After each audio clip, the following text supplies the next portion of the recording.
Hello everyone and welcome back to another Star Wars figure review. Today we're taking a look at another figure from the Black Series 6-inch line, and this time around we're taking a look at another Mandalorian warrior. It is Koska Reeves from Star Wars The Mandalorian, and this is another really cool figure. If you're looking to put together a display of Mandalorian warriors within your Black Series collection, this figure is certainly a worthy addition. She is for the most part a repaint of Bo-Katan Kryze from the Black Series, but with some slightly modified parts, and we'll touch base on some of those throughout this review. But for the most part, a fantastic figure, and one that I'm really happy to share with you guys and to recommend. So if you want to pick this one up for yourself, as always, there's a link down below in the video description where you can do so. She's currently available at staractionfigures.co.uk. And once again, this is a highly recommended figure, especially if you're a fan of Mandalorians. So without further ado, let's jump into things and take a look at the packaging that this figure comes in. So again, pretty standard stuff in terms of the packaging, nothing we haven't come to expect from the Black Series here. We've got the copper trim around the edge and across the front of the box that indicates that the character is from the Mandalorian. On the side, you've got that really nice mural artwork of Koska Reeves herself. You'll see the Razor Crest in the background there as well. Obviously when you line this box up with other characters in the Mandalorian range, you get that really nice mural, which isn't something I've actually done with my boxes, but I have seen several pictures from other collections over on Instagram and Facebook and stuff, and they look fantastic. They're really nice display pieces. So if you are a packaging or in packaging collector, that's certainly one way to display your figures. On the back, you'll see that this is number 12 in the Mandalorian range of Black Series 6-inch figures. You've got that image of Koska Reeves once again, accompanied by a brief description of the character. So pretty standard stuff once again, nothing really to get excited about, but the figure itself is another gem, so let's take a look at her. So here is Koska Reeves alongside Bo-Katan Kryze, another figure from the Black Series line, and as you can see, upon first glance, there are some striking similarities between the two figures, and that is because, for the most part, they are the same figure. Koska features some slightly modified parts, in particular the belt, which, as you can see, is essentially the same as Bo-Katan's, except that Koska only features one holster, which is a little bit weird considering that she still comes with two blasters, but I'm guessing it's accurate to the costume worn by the character in the show. The helmet is also a brand new sculpt, which is really nice to see. The armour obviously has a completely different colour, and the head sculpts underneath the helmets are obviously different, being two separate characters. So those are all the differences for the most part. But the figure itself, articulation wise and all that sort of stuff, is essentially the same. So let's go into a little bit more detail and take a look. So here is Koska in all her glory, and once again this is a really cool figure. Really impressed with this one. As I mentioned in my Death Watch Mandalorian review, blue is one of my favourite colours, so the colour palette on this one is instantly a winner in my book. It really pops on the shelf. It's got this really nice, striking and vibrant shade of blue to the armour, which looks absolutely fantastic.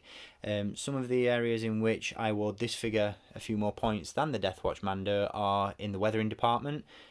This figure certainly has a lot more battle damage going on. She's got many silver chips and dings in her armour. She's got a slightly scuffed look to the chest there, which is fantastic to see. And overall, it's just a really cool looking figure.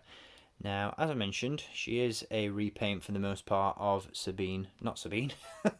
Bo-Katan, although I would absolutely love to see an updated version of Sabine Wren. I'm sure we'll get that once the Ahsoka series starts to hit screens, but yeah, she is a repaint, but Bo-Katan is a fantastic figure in her own right, so with it being a repaint, you really can't complain about the quality of this one. The sculpt, absolutely fantastic, the detail, really well done, and yeah, it's just a really cool looking figure.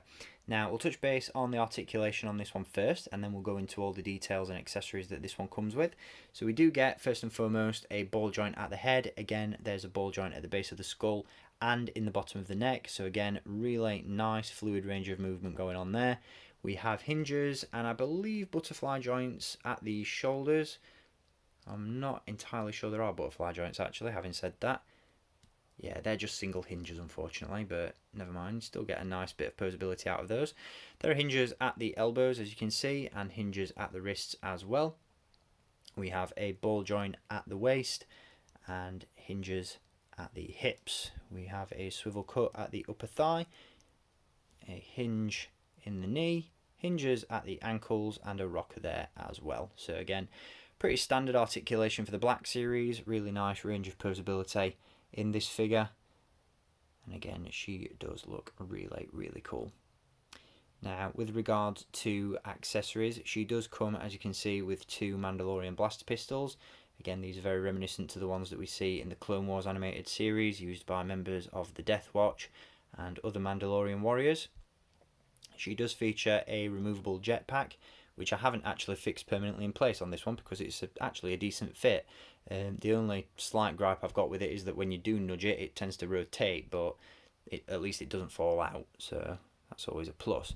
Really nice sculpt on that, some great paint applications as well, really nice and crisp. She also features a removable helmet as well, which, as I mentioned, is a brand new sculpt to that of Bo-Katan. Really nice there. Again, some really great paint applications. You've got a posable rangefinder, which is always nice to see. And then the helmet itself can be removed, and that reveals the head sculpt of the character underneath, which is actually really good. Koska Reeves is portrayed in The Mandalorian by the WWE wrestler Sasha Banks, and this is a really nice likeness to her. Really nice in terms of that photoreal paint application. You've got some great sculpted detail in the hair as well. Really cool all round. The helmet is a nice snug fit as well, which is always good. And again, the overall figure is painted really well. Got the Night Owls emblem on each shoulder there, as you can see. Some really nice painted details on the belt. Again, she's got a holster there where you can store one of the blaster pistols. Nice amount of weathering. And overall, just a really cool look for the figure. So yeah, very impressed with this one. I really do like it. Not only has it got a great likeness, great articulation, great accessories, but it's just a really nice figure to have. I'm always up for seeing Mandalorian warriors make their way into the Black Series line, and hopefully with Season 3 on the horizon, we've all got a look at that leaked trailer. We've seen that there are going to be many more Mandalorians seen in the series, so hopefully we get all those different variations of the Mandalorians in our collection at some point. But yeah, really cool figure. So there we have it. That concludes my review on Koska Reeves from Star Wars The Black Series. Here she is displayed alongside her other Mandalorian counterparts, sharing that shade of blue. Really cool look for these guys. Very happy to have them all in the collection. They display really well together, and I'm really excited to pick up Axe Woves when he is eventually released. He's going to look great with these guys. So I hope you've enjoyed having a look at this figure. I will be back with some more reviews very soon. Until then, as always, keep collecting, and may the Force be with you.